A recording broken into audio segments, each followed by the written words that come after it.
বেশিরভাগ জেলায় জ্বালানি তেলের সরবরাহ পরিস্থিতির উন্নতি হয়েছে, তবে কয়েকটি জেলায় এখনও তেলের জন্য দীর্ঘ সময় অপেক্ষা করতে হচ্ছে। চট্টগ্রামে সরবরাহ স্বাভাবিক হওয়ায় তেল সংগ্রহে ভোগান্তি কিছুটা কমেছে, আর কুমিল্লায় তেল না থাকায় কিছু পাম্প সাময়িক বন্ধ রয়েছে। এদিকে মূল্য বৃদ্ধির পর 10 ভাগ বেশি জ্বালানি সরবরাহের কথা থাকলেও রংপুর বিভাগের পেট্রোল পাম্পগুলো তা পাচ্ছে না। আজও বিভাগের অনেক পাম্প বন্ধ রাখা হয়েছে। যেসব পাম্পে তেল দেওয়া হচ্ছে তাতে আবার দীর্ঘ সারি। ময়মনসিংহ বিভাগের জামালপুর ও নেত্রকোনার চিত্র একই। ফিলিং স্টেশনগুলোয় পর্যায়ক্রমে জ্বালানি দেওয়া হচ্ছে। তেলের দাম বৃদ্ধি, ডিপো থেকে সরবরাহ কিছুটা বাড়ানোর পর রেশনিং পদ্ধতি বহাল থাকলেও তেল দেওয়ার পরিমাণ বাড়ানো হয়েছে। চট্টগ্রাম থেকে আসতেছি, কুমিল্লা পর্যন্ত পাইছি মাত্র 15 লিটার তেল পাইছি। তেলের এত সংকট।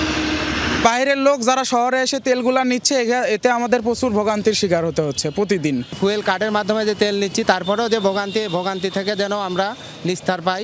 পর্যাপ্ত যদি একদিন পেতাম তাহলে মনে করেন যে আমাদের এক সপ্তাহ আসা লাগতো না। তেলের দাম বাড়ার পরেও জনগণের যে ভোগান্তি কমলো না, এটা তো আসলে অসহনীয় একটা ব্যাপার।